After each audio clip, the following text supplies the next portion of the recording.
Well, car and motorcycle show. We have Stephen and Stacy with Haggerty Insurance, and they're going to tell us a little bit. They're one of our sponsors about what type of insurance they sell. Well, we are a local independent insurance agency, Georgetown Insurance, and we represent Haggerty Collector Car Insurance, the largest insurer of collector cars. And we specialize in insuring all these beautiful cars that are out here today. And I understand that you and Stephen live locally? Yep, I grew up in Derry, went to Pinkerton. Awesome. Graduated a little while ago, so this brings me back. And Stephen still lives in Derry, so we are local to the area. And we do business both in New Hampshire and Massachusetts. We're fully licensed in both states.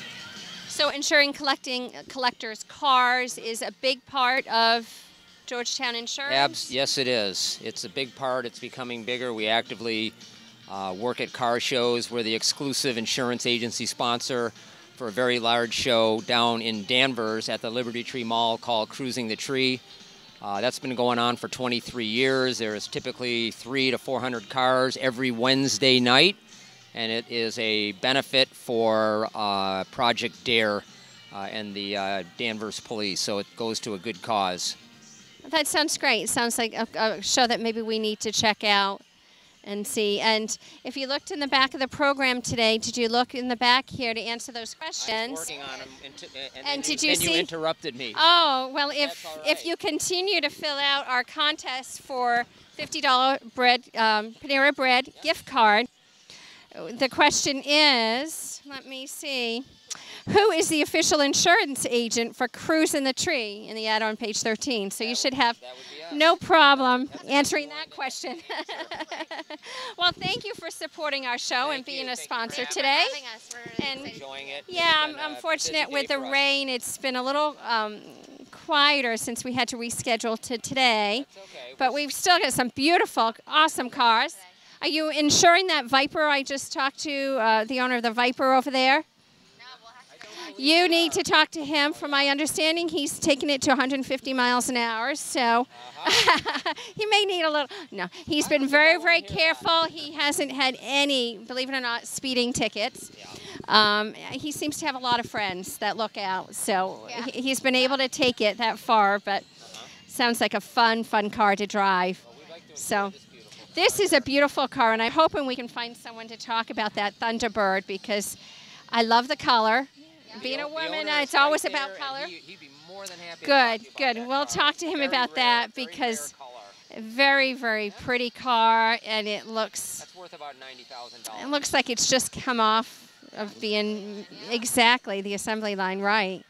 Very, very pretty. California car. How can you tell it's a California car? Because he told us it was, and also that particular color was only available on cars that were shipped to California dealers. And there were, what did he say, maybe 1,100 of those. It was a limited production run anyways on that car, and then there were only 1,100 or 1,200 of them painted that color, and they all went to California.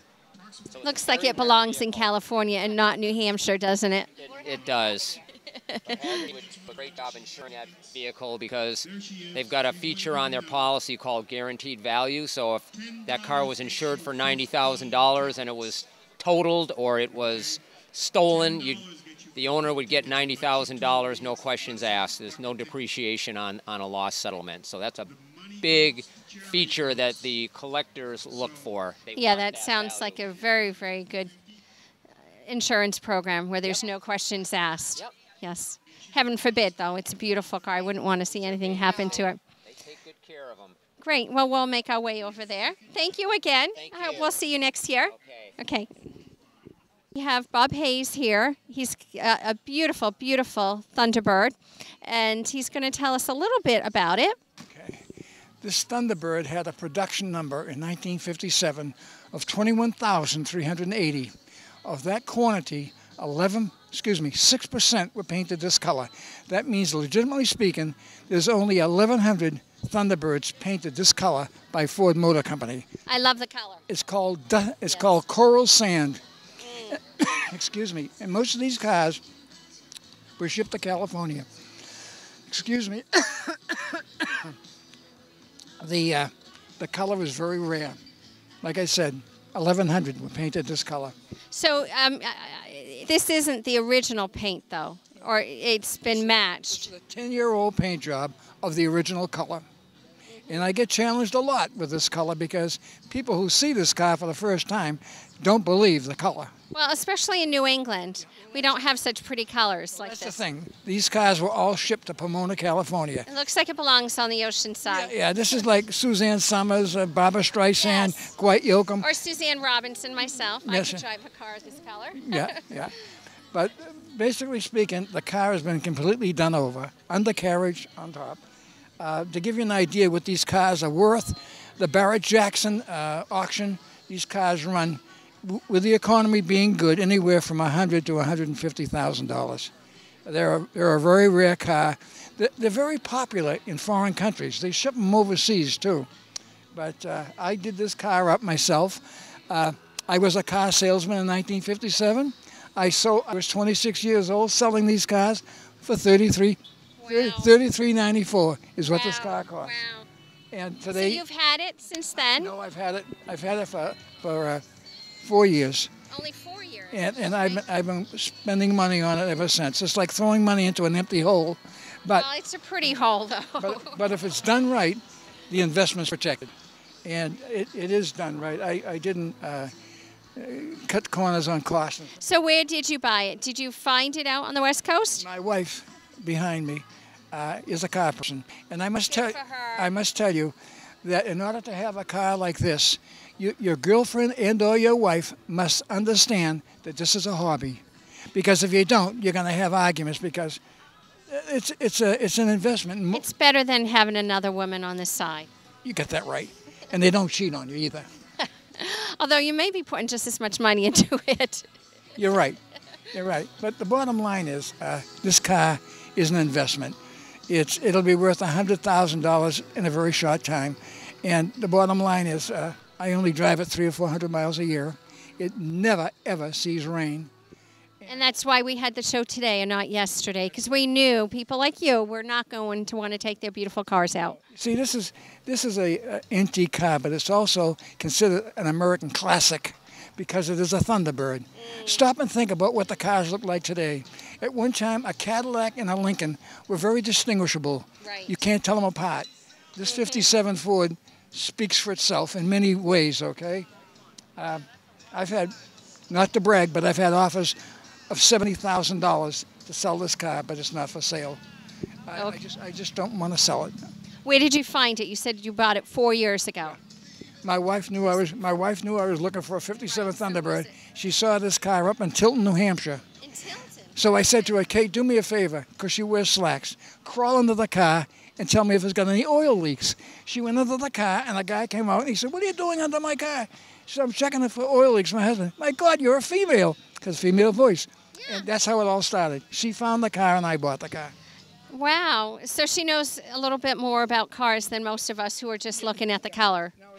In order to get this car, I had to trade a 1999 Ford Mustang with 38,000 miles on it, mint.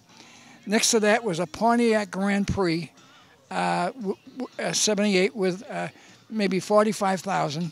And next to that was a PT Crew Limited, which was a high-end PT, which is kind of a cheap car. All three cars and 20,000 to get this car. Wow. I went home with this car. I had what they call seller's remorse. No. The cars were all gone. I had this one car. But this car's an investment. It appreciates. Right. The other cars, as nice as they were depreciating in value. Okay. This car can So go it's nowhere an but up. investment. That's It's right. a wise decision. That's right. Now, I'm getting distracted because the tire is in the trunk that way. Why? The way they were built. They were built and the tire would be put just for the ease of pulling it out if you had to. It's in a wheel well. Okay. And it's they manufactured that hole down in the wheel well, which is in the trunk of the car as far as the floor goes, in that design. But it's a loaded car. It's got power windows, power steering, power brakes, power seats, and a town and country radio, which is worth a small fortune today if you can find them. It had a It had a tape cassette in it, radio, Yes, cheap radio. yes. And I wanted the town and country, which the car called for. I found one in Georgia. The guy says, it's out in the chicken coop, and I want $100 for it. And I don't know if it was. He sent it to me. It was a piece of junk. I shipped it off to a fellow who restores these radios. I went from a tube radio to AM, FM stereo with transistor, 190-watt speaker. $700 later, I got my radio. But here's the thing. Those kind of radios and these kind of cars holds the value. Okay, right. And the fact that I've been in a few shows this year, this car has taken best of show 3 times this year alone. I can see why. And you take that situation and the fact that it's got a rare color and it's a California car, the value keeps going up and up and up. So I'm driving an investment. Beautiful. I think I can see myself just sitting out in the driveway if I don't want to put that many miles on it and enjoying it without even moving it. The car doesn't go but maybe 300 miles a year. Right, that's and what you said. It's all Yeah. good, it's all good weather. Yeah. But, Well, I appreciate you coming out to our car show, and especially with the rain yesterday, that make your plans to come today. my pleasure. Enjoyed it. I enjoy it. As you can tell by talking to me and talking to your It's your camera, baby. It's your baby. I don't have a problem talking about the car. Yes, yes. It sounds like a nice pastime for you and your wife It's a to hobby. do the It's a hobby, exactly yeah. nice, That's, you know, and it's a healthy hobby. yeah. And then you have to keep these cars highly insured because of people who don't have insurance and hit them. Right. You could lose your shirt. or Oh something like gosh. Yes. Yes. that. So Yeah. even though it only goes 300 miles a year, I got it insured right now right, for yeah. $75,000, and I will increase it as time goes on. I would agree. I think it would be more than that. Well, thank you so much again. My pleasure. Good luck to you and Good. your show. Good. And I've enjoyed talking again with you Yeah. and talking to people about the car. I don't blame you. I don't blame you. It's a beautiful vehicle. I have Diane here with me. She's been telling me some great stories about her childhood back to high school days, about cars that her and her brother drove. This is a car that she came to just how long ago? Maybe about 10 years ago. About 10 years ago. So this one doesn't have the history that the next car we will talk about has. But Stored for 22 years, and right now, when I got it, it was stored 22 years, and it had less than 22,000 miles on the car. And right now, original miles on the car since I have it is 42,000 miles. And everything's stock in this car. There's nothing, fly by night or just throw it on or add it on. It's all original. And my brother helped paint it, and we did a lot of work on it. We had an engine repair because the pistons were blown. We had it at an individual's place, and all the kids tried to swipe the car, so they blew the engine, so everything's repaired. great. So you've worked with your husband My and your brother. brother, or Just you my just your brother. brother at working at Yeah. repairing it Yeah, and cleaning it actually up. doing the painting? Yeah. Of My it brother too. did. My brother did the painting with Hamill's body. He did the body work, well, just to get all the rough marks off of it because she had everything on it, but the kitchen sink. So he's not an amateur at He's refin. worked at an auto body shop all his That life. explains it. Yeah, Because it's yeah, so nicely yeah. done. And he did a fabulous job on it. The interior is beautiful. I love the way that it complements the outside color of the Yeah. car. And you were talking about the skirts over the back Skirts, wheels. yep. You don't see that too much on the cars nowadays. It's nice to see the skirts on the back of the wheels, and it's all original. It's stock. Very nice. Now, you want to tell us a little bit about your brother's car. We're going to walk over to her brother's car that has a lot of history and I'm sure stories that you won't be able to tell us. But that looks like it's a bit older than this car here. Yep, this is a '67 Buick Skylark, and I've owned it for maybe about 8 years, 8 to 10 years. And his has been our lifetime since grammar school, well, actually high school, to '59. So, this car was in the household since Let's turn and face. This car's been in the household since 1959, and it was, my mom brought it from a union leader's secretary. And she had it stored. We drove it to high school. Every year we'd pitch in money to buy a fender to make it original. And then finally it got painted maybe about, I'd say maybe 20 years ago by my brother. And he also worked at Hamill's Auto Body. We drove this to high school. We had. So was it new at the time, or No, you said it's a 55. We bought it in 59, so it was 4 years old when we bought it. And then before my mom and dad passed away, they sold the car for $1 to my brother. Oh, nice, nice. And we drove to high school with this. We picked up all the neighborhood kids all the way down the street and all the way back. And we never get away with it because my mama used to tell us, make sure you don't pick anybody up on the way to school. But we did. And we had the car loaded, and there, and lo and behold, would be my grandmother walking down, going past Central High School in Manchester. And there she would be on the telephone less than 5 minutes after she got home, telling her, guess who I seen with a car full. So kids haven't changed, and they're still not getting away with what they think they should. Oh, I know. But we had an awful lot of fun with this car. I drove it to work. He drove it to high school, and we used to pick everybody up, and we had a grand time. How many miles are on the car? 106,000 miles. Wow. So it's got some miles on it. So it's been around and about. I love the chrome. Has it been in an accident, all that driving around all these years? No. Not one accident. We haven't had any accidents. Wow. Yeah, I mean, the chrome And Stan fenders. said he takes care of that very faithfully. Yeah. So. Very A lot nice. of fun with it.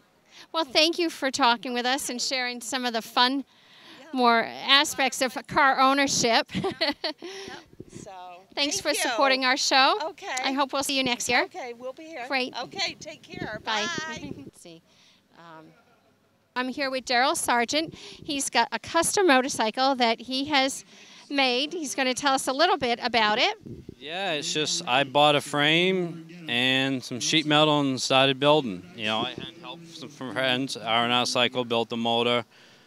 Zach's down to Chop Shop in Milford. They did a custom exhaust and did all the wiring and stuff like that. So And when you say frame, tell me, what is the basic frame? basic frame is It's just the bars here going across. holds everything together and holds the motor in. And And the then sheet metal you used for what, the tank and the fender? and now all those were cut up and reshaped, and a lot of odd parts. We did all the hand engraving on the primary, which is all done with just a hammer and chisel. And I like that effect that you have on yeah, it. from my bicycle pedals to my World War II taillight, and a lot of odds and ends. A brass fire extinguisher on the outside, I made it into a toolbox. The hubcap's milled out of an ashtray, and Wow. old brass whistle. So a lot of personality. I like the saddle. Yeah, we Is did. that right? Yeah, we made the saddle, and it's all hand tooled and hand stitched, and the gas cap and the headlight came off a boat. And Wow. try to get creative and not take things. You've recycled a lot. That's what we're trying to do these days. I don't like. That's what I do for a living. Is do custom bike painting. So, and I don't like things out of the box. Nice. To take them out of the box and cut them up and make them my own. So, it was a fun project. I'm sure. How long did it take you to build? And it's still not done. I'm still working on it. Still shopping at antique shops, trying to find odd pieces that will fit on it. So it took you 4 years to build. How many years have you enjoyed driving? Got it on the road the end of last summer.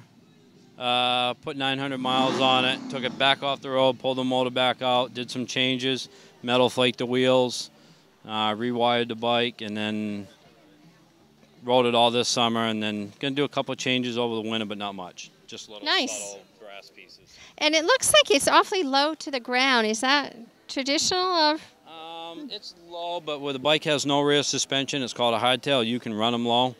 If you had shocks and were running it that low, you're going to be bottoming out and hitting things. So, yeah, so there's plenty of ground clearance there. Well, thank you, Daryl. I you. appreciate you supporting our show. I know this is the second year. I remember you from last year.